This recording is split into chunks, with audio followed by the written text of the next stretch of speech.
নমস্কাৰ মৰমৰ ছাত্ৰ ছাত্ৰী আৰু মোৰ বন্ধু বান্ধৱীসকল মোৰ ইউটিউব চেনেলটোত আপোনালোকৰ স্বাগতম জনাইছোঁ।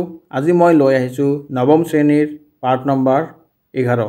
পাৰ্টটোৰ নাম হ'ল জুচ আৰু এই পাৰ্টটোৰ লিখক হ'ল মৃণাল কলিতা। ছাত্ৰ ছাত্ৰীসকল ভিডিঅ'টো স্কিপ নকৰাকৈ তোমালোকে গোটেইখিনি চাবা। তোমালোকৰ কাৰণে অতি সহজ আৰু অতি সুন্দৰকৈ কুৱেশ্যন বেংক লৈ অহা হৈছে। প্ৰথমতে আছে আমাৰ ইয়াত প্ৰশ্ন নম্বৰ 1 অতি চমুকৈ উত্তৰ দিয়া। 1 নম্বৰ কুৱেশ্যনৰ ক আছে আমাৰ কাৰ বেগৰ পৰা টকা চুৰ হৈছিল। ইয়াত উত্তৰত দিয়া আছে প্ৰশান্তৰ বেগৰ পৰা টকা চুৰ হৈছিল। খ নম্বৰত দিয়া আছে আমাৰ সিদ্ধাৰ্থৰ শ্ৰেণী শিক্ষকগৰাকীৰ নাম কি আছিল। ইয়াৰ উত্তৰত আছে আমাৰ সিদ্ধাৰ্থৰ শ্ৰেণীৰ শিক্ষকগৰাকীৰ নাম হ'ল মহেন্দ্ৰ মাষ্টাৰ। তাৰপিছত গ নম্বৰত দিয়া আছে আমাৰ নিৰ্মলে কাক বিচাৰি দোকানখনলৈ গৈছিল। ইয়াৰ উত্তৰটো হ'ব নিৰ্মলে সিদ্ধাৰ্থক বিচাৰি দোকানখনলৈ গৈছিল। তাৰপিছত আমাৰ ঘ নম্বৰত দিয়া আছে সিদ্ধাৰ্থই পেঞ্চিল বক্সত কি সাঁচি থৈছিল। ইয়াৰ উত্তৰত দিয়া আছে সিদ্ধাৰ্থই পেঞ্চিল বক্সত দেউতাৰ দিয়া চকলেটৰ কাগজবোৰ সাঁচি থৈছিল। ঙ নম্বৰত দিয়া আছে আমাৰ নিৰ্মলে কিয় বহুদিনৰ বাবে বাহিৰলৈ যাব লগা হৈছিল। উত্তৰত দিয়া আছে আমাৰ নিৰ্মলে দেহত এটা জটিল ৰোগ থকাৰ বাবে বহুত দিনলৈ যাব লগা হৈছিল। 2 নম্বৰত দিয়া আছে ছাত্ৰ ছাত্ৰীসকল 2 নম্বৰ প্ৰশ্ন তলৰ প্ৰশ্নবোৰৰ উত্তৰ দিয়া। ছাত্ৰ ছাত্ৰীসকল ইয়াতে এটা কথা ক'ব বিচাৰোঁ, যদি তোমালোকৰ ভিডিঅ'টো ভাল লাগিছে তেনেহ'লে চেনেলটো ছাবস্ক্ৰাইব কৰি ৰাখিব, পাৰিলে কমেণ্টো কৰিব আৰু লাইক কৰিব। আৰু এনেকুৱা ধৰণৰ যদি ভিডিঅ' লাগে বা কিবা এটা কুৱেশ্যনৰ এনচাৰ লাগে মোক কমেণ্টত জনাই দিব, মই দি দিম তোমালোকক। তাৰপিছত ক নম্বৰত দি আছে সিদ্ধাৰ্থই কিয় প্ৰশান্তৰ বেগৰ পৰা পইচা চুৰ কৰিছিল। ছাত্ৰ ছাত্ৰীসকল পাঠটি বহুত সহজ পাঠ আৰু অতি ধুনীয়া পাঠ। তোমালোকে পঢ়িলে গম পাবা, ইমান পঢ়িব নালাগে মুখস্থ কৰাৰ কাৰণে, 2-এবাৰ চালে মুখস্থ হৈ যায় তোমালোকৰ হ'ব। উত্তৰত দিয়া আছে সিদ্ধাৰ্থই নিচা জাতীয় বস্তু সেৱনত ধৰিছিল যাৰ বাবে পইচাৰ প্ৰয়োজন হোৱাত তেওঁ প্ৰশান্তৰ বেগৰ পৰা পইচা চুৰ কৰিছিল। ছাত্ৰ ছাত্ৰীসকল তোমালোকে চাওক এইটো কুৱেশ্যন আৰু কি মুখস্থ কৰিব লাগেনো। যেতিয়া মানুহে নিচাত পৰি যায় কিবা এটা বস্তুৰ, মদৰে হওক বা ড্ৰাগছৰে হওক, তোমালোকে জানা সাধাৰণতে যে তাৰ পইচাৰ প্ৰয়োজন হয়, তেতিয়া মানুহে চুৰ কৰিবলৈ আৰম্ভ কৰি দিয়ে। এইটো আৰু পঢ়াৰ কোনো কুৱেশ্যনে নাহে, এবাৰ চালে হৈ যায়।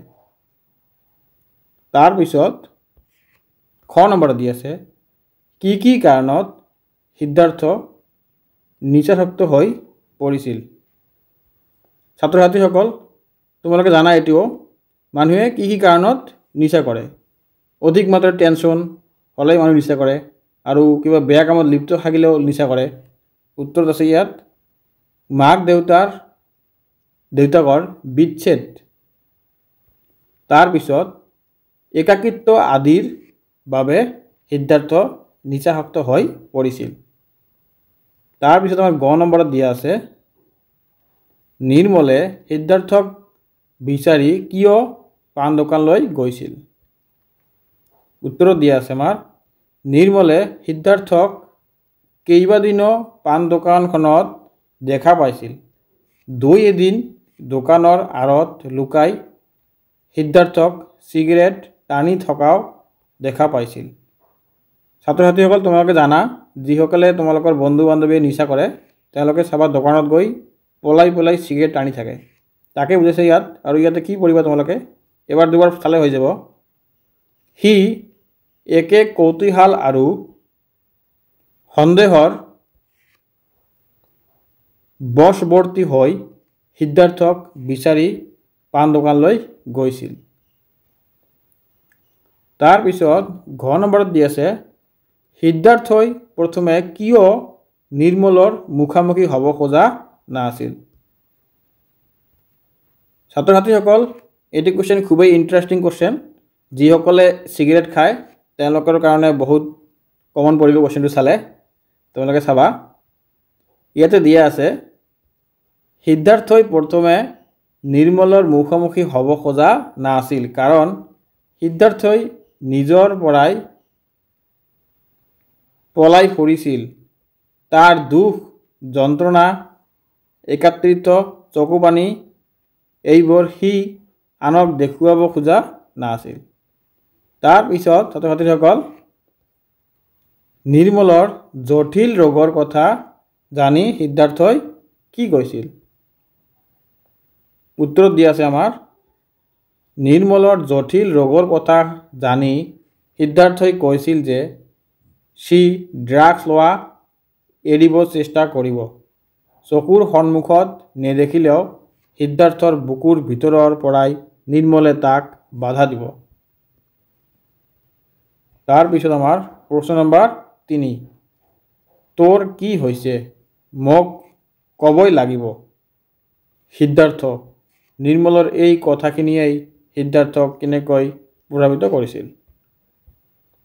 ইয়াৰ উত্তৰত দিয়া আছে আমাৰ তোৰ কি হৈছে মোক ক'বই লাগিব। সিদ্ধাৰ্থ নিৰ্মলৰ এই কথাখিনিয়ে সিদ্ধাৰ্থৰ মনত আপোনত্বৰ ভাৱ জগাই তুলিছিল। নিজ পিতৃ মাতৃৰ বিচ্ছেদৰ পিছত সিদ্ধাৰ্থই একাকিত্বত ভুগিছিল। মাকেও সিদ্ধাৰ্থৰ প্ৰতি দিবলগীয়া গুৰুত্ব অনীহা দেখুৱাইছিল। নিঃসংগতা আৰু হতাশাত ভুগি সিদ্ধাৰ্থই ড্ৰাগছৰ আশ্ৰয় লৈছিল আৰু সিদ্ধাৰ্থক এই অৱতাৰ পৰা ঘূৰাই আনিবলৈ কোনোৱে চেষ্টা কৰা নাছিল। সেয়েহে নিৰ্মলৰ উক্ত কথাষাৰত সিদ্ধাৰ্থই এক আপোনত্বৰ সুৰ শুনা পাইছিল। তাৰপিছত আমাৰ 4 নম্বৰত দি আছে সিদ্ধাৰ্থই কিয় নিঃসংগতাত ঘূৰিছিল বুজাই লিখা। ইয়াৰ উত্তৰত দিয়া আছে সিদ্ধাৰ্থৰ মাক আৰু দেউতাকৰ প্ৰায় কাজিয়া হৈছিল। তেওঁলোকৰ কাজিয়াৰ মাজত সিদ্ধাৰ্থ সদায় অকলশৰীয়া হৈছিল। তাৰ অন্তৰত হোৱা দুখবোৰৰ খবৰ ল'বলৈ মাক দেউতাক দুয়োজনৰে আহৰি নাছিল। তাৰপিছত অৱশেষত মাক দেউতাকৰ বিচ্ছেদ হয়। মাকৰ লগত থকা সিদ্ধাৰ্থৰ মনোযোগৰ খবৰ ল'বলৈ মাকে কোনোদিনে যত্ন কৰা নাছিল। সেয়েহে সিদ্ধাৰ্থই লাহে লাহে নিঃসংগতাত ভুগিছিল। তাৰপিছত 5 নম্বৰত দি আছে নিৰ্মলে কেনেদৰে সিদ্ধাৰ্থক ভুল বাটৰ পৰা আঁতৰাই আনিছিল বিৱৰি লিখা। ছাত্ৰ ছাত্ৰীসকল তোমালোকৰ বন্ধু বান্ধৱী যদি কোনোবাই ভুল পথত যায় তোমালোকে কেনেকৈ সঠিক পথত আনিব লাগে তোমালোকে এইটো বুজাৰ কাৰণে এই কুৱেশ্যনটো দিয়া হৈছে। উত্তৰত দিয়া আছে আমাৰ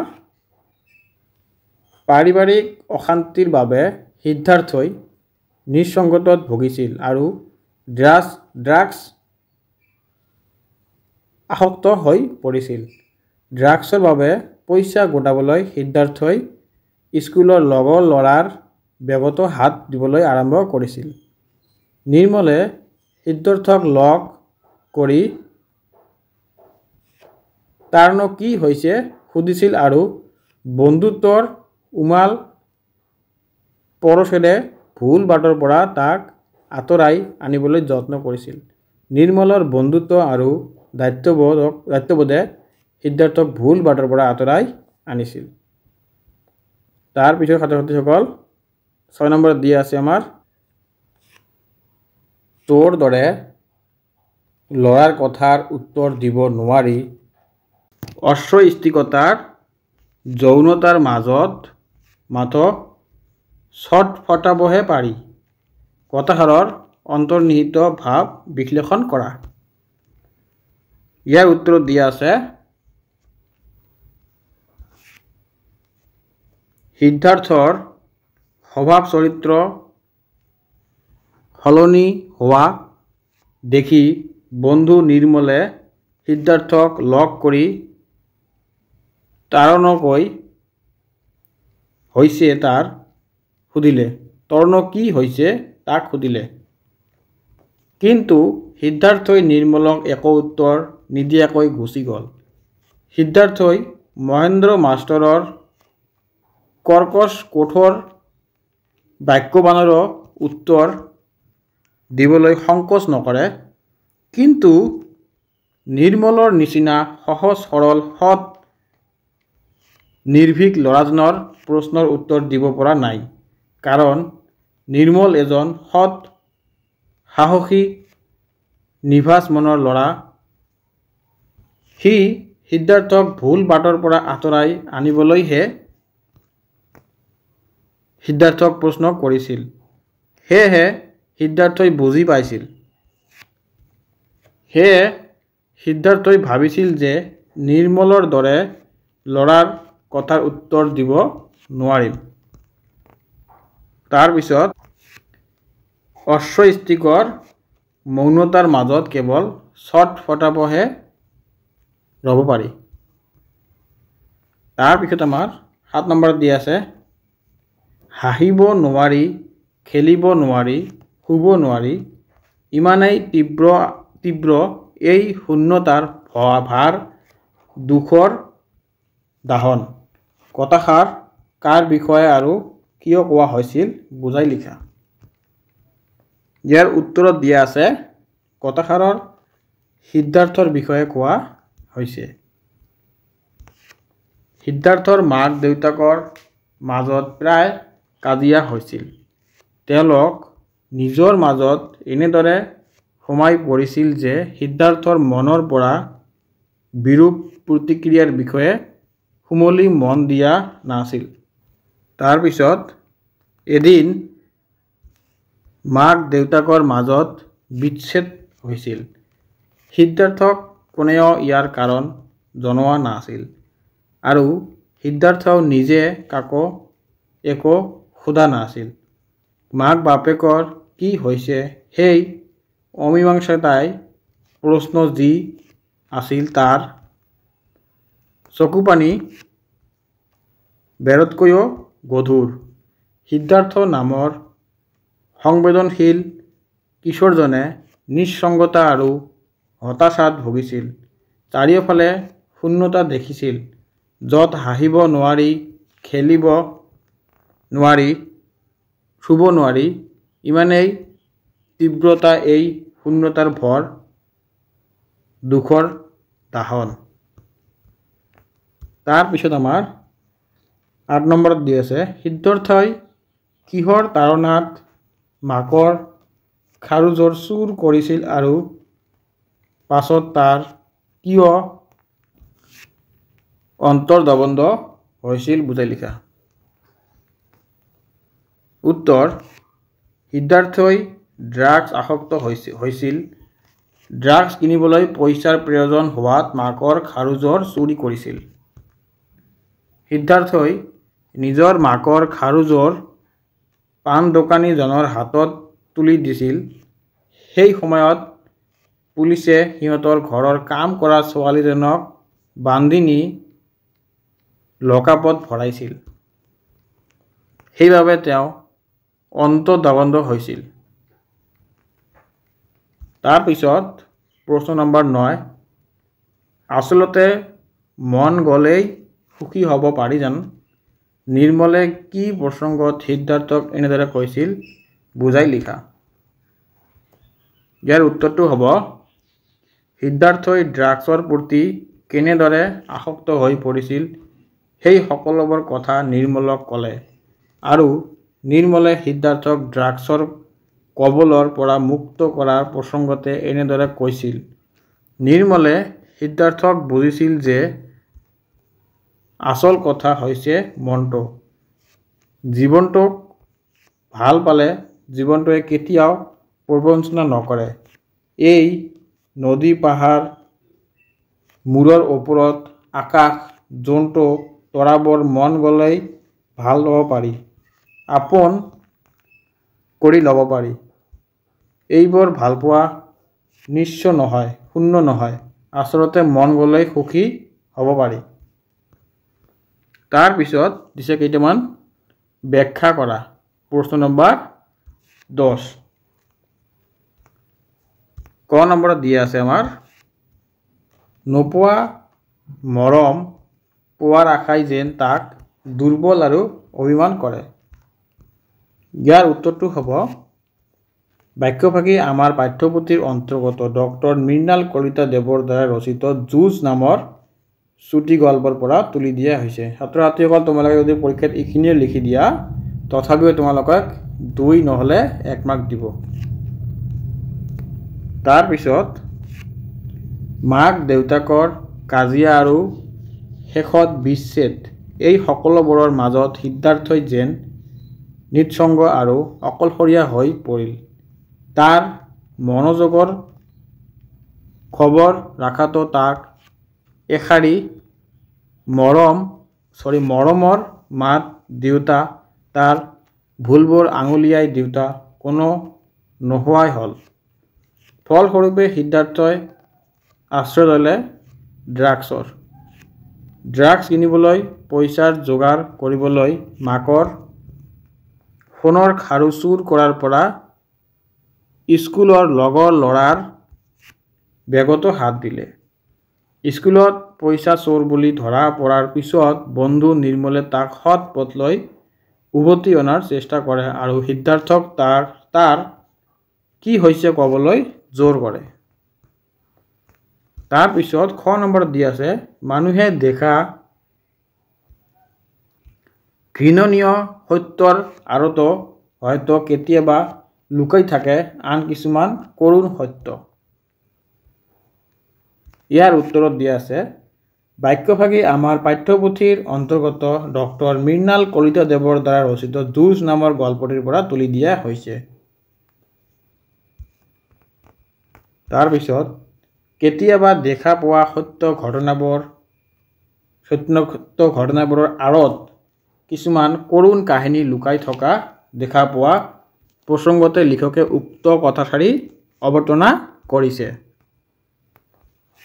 সিদ্ধাৰ্থ এজন সংবেদনশীল ল'ৰা।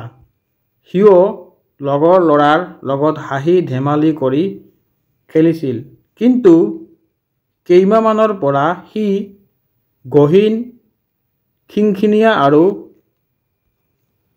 বেপৰোৱা হৈ পৰিছে। বন্ধুসকলৰ পৰা আঁতৰি শ্ৰেণীত পিছফালে বহিবলৈ লৈছে।